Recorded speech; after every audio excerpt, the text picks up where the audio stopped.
Hoje vamos apresentar a modelagem de sistemas mecânicos. Aqui são os tópicos que vamos apresentar. Vamos lá. A modelagem de sistemas mecânicos é essencial para analisar, projetar e controlar máquinas e estruturas.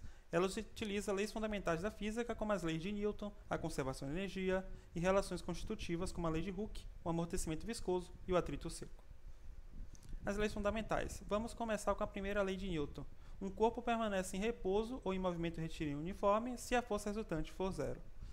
Basicamente, se um corpo está em movimento retilíneo uniforme, ele continuará em movimento retilíneo uniforme, ou seja, ele continuará com a velocidade homogênea, mantendo sem aceleração. Isso se não tiver nenhuma força atuando nesse objeto. Assim como um objeto que está parado também continuará parado desde que não haja uma força forçando ele. Como aplicação, podemos citar modelar sistemas em equilíbrio ou justificar condições iniciais. Já a segunda lei de Newton é a somatória das forças igual a massa vezes a aceleração. Isso para a translação. Para a rotação, é a soma dos torques igual a inércia vezes a aceleração rotacional. A gente pode escrever a aceleração também como a segunda derivada da posição pelo tempo. E você pode colocar o símbolo x dois pontos, assim como para a aceleração angular você pode colocar θ dois pontos, que nada mais é do que a segunda derivada da posição angular em relação ao tempo.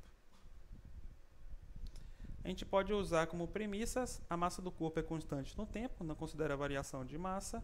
O corpo é tratado como partícula pontual ou corpo rígido, não há deformações internas complexas. As forças são aplicadas de forma concentrada e instantânea e despreza efeitos relativísticos, válida para velocidades muito menores do que a da luz. Já a terceira lei de Newton é: para toda força de ação, existe uma força de reação igual em módulo, mas de sentido oposto. As interações são locais, não há força de ação à distância que viole a simultaneidade, válida para sistemas macroscópicos e não relativísticos. Para a força de contato, supõe-se superfícies ideais, sem deformações plástica ou atrito complexo, salvo se explicitamente modelado. Isso aqui são as hipóteses, esses 3 pontos. Vamos lá. Torque. Torque igual a RF seno de θ. Essa é a definição do torque. Já o momento de inércia é o momento de inércia igual a integral volumétrica de R ao quadrado vezes dm.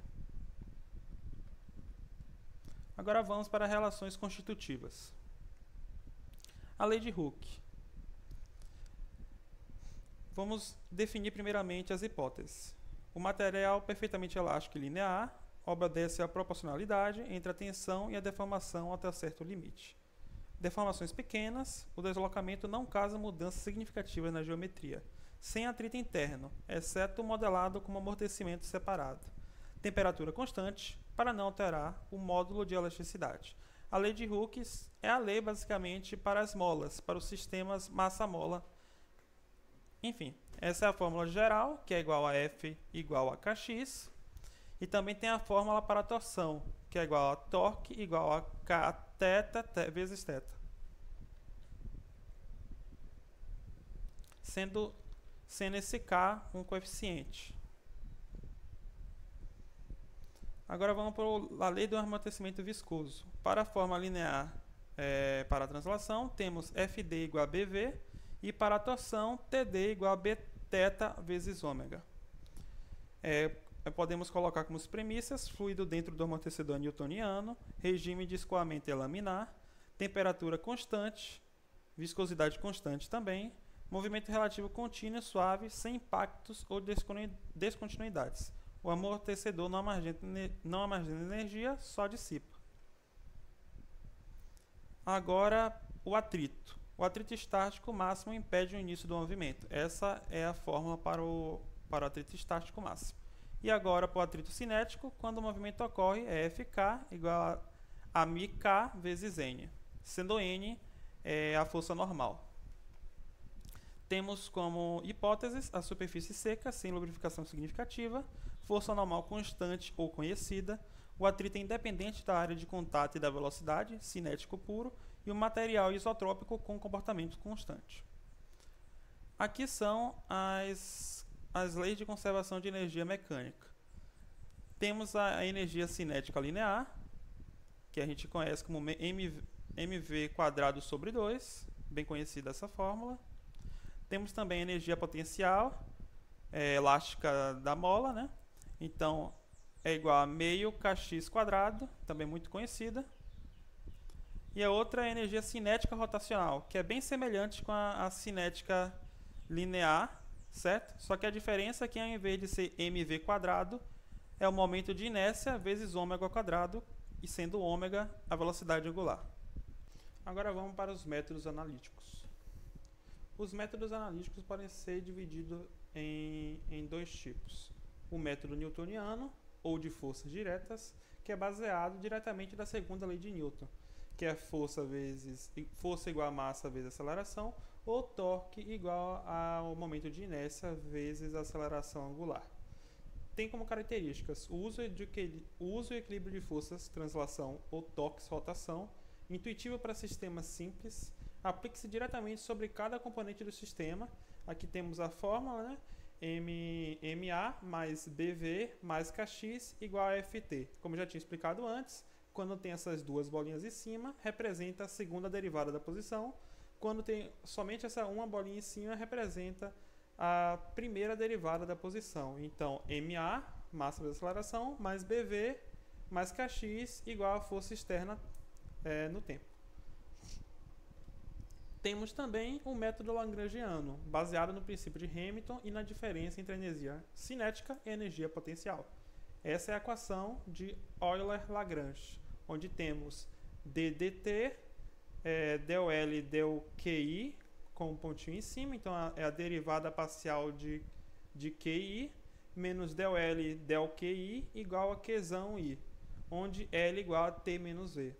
Temos como características: ideal para o sistema com múltiplos graus de liberdade, evita análise direta de forças internas, mais sistemático para sistemas mais complexos. Vamos para o massa-mola-amortecedor. Uma massa M ligada a uma mola de constante K e um amortecedor de coeficiente B, cuja entrada é uma força externa Ft e a saída é uma posição xt. Temos como premissas: massa concentrada e rígida, mola linear ideal, amortecedor viscoso linear, deslocamentos pequenos, base de apoio inercial, desprezo de forças externas adicionais. Aqui são as propriedades que podemos ter para um sistema massa-mola-amortecedor. A gente olhando no gráfico aqui, a gente pode mostrar como que funciona o amortecimento. Para um gráfico sem amortecimento, como podemos ver na curva verde, ele segue uma senoide perfeita, ou seja, ele nunca vai chegar no set point, no sinal de referência, nunca vai estabilizar lá. Ele vai passar, mas nunca vai estabilizar lá. Ou seja, para o mundo real, seria como se fosse um carro com o amortecimento quebrado. Já o subamortecido, quando a constante de amortecimento está entre 0 e 1, ele pode ser representado pelo gráfico vermelho. Ele tem um overshoot, ou seja, ele passa do sinal de referência, porém ele vai se estabilizar em algum momento e vai chegar a se estabilizar lá no set point, certo? Já no epsilon igual a 1, ou seja, criticamente amortecido, é o cenário ideal. É o cenário perfeito, só que irreal, porque nunca acontece na realidade. Seria basicamente a curva amarela. Ela vem do zero, quando chega no sinal de referência, já estabiliza e segue estabilizada para sempre. Já o epsilon maior que 1, que é o super amortecido, ele é um sistema mais duro, é como se fosse uma mola muito dura em que o sistema se estabiliza antes mesmo de chegar no set point, no sinal de referência. Certo? Aqui é como funciona, aqui é uma imagenzinha de como funciona um sistema massa-mola-amortecedor. Agora vamos para o sistema eletromecânico do motor CC. Esse vai ser nossa próxima aula, que vai ser a parte de simulação, onde mostraremos como modelar um sistema eletromecânico de um motor com corrente contínua, certo? O motor de corrente contínua alimenta uma carga que pode ser representada por um disco de inércia J e o atrisco viscoso B. A parte elétrica do motor é modelada pela resistência R e a indutância L do enrolamento, além da força contra-eletromotriz, que chamamos de EB, lá no modelo, proporcional à velocidade angular do eixo. Temos como premissa o motor DC com escovas modelo ideal linear, enrolamentos uniformes sem saturação magnética, atrito puramente viscoso linear, inércia concentrada no eixo do rotor, nenhuma defasagem de corrente entre o rotor e o comutador. Aqui são as 4 forças atuantes que temos no nosso sistema do modelo de motor CC. Temos a lei de Kirchhoff para a tensão, Vt igual a L dt mais RT mais ET. Essa é a equação de Euler-Lagrange, força contra a eletromotriz, que é o EBT igual a KE vezes ωt. Essa parte vai ser substituída ali naquele E, certo? Então a equação vai ficar Vt igual a L dt mais RT mais KE vezes ωt. E a segunda parte das equações é a lei de Newton para a rotação, que é o momento de inércia dωt dt mais bωt, que é igual a tmt. Essa é a equação de Euler-Lagrange. E a gente também tem um torque gerado, que pode ser substituído ali, o torque eletromecânico, que é igual a Kt vezes It, certo? Que vai ser substituído ali. Então a equação principal da lei de Newton para a rotação fica J dωt dt mais bωt igual a tmt, ou é igual a KTIT, certo? E isso forma nosso sistema de EDOs, como pode se ver. E é a partir desse sistema de EDOs que a gente vai fazer a simulação do motor CC na próxima aula.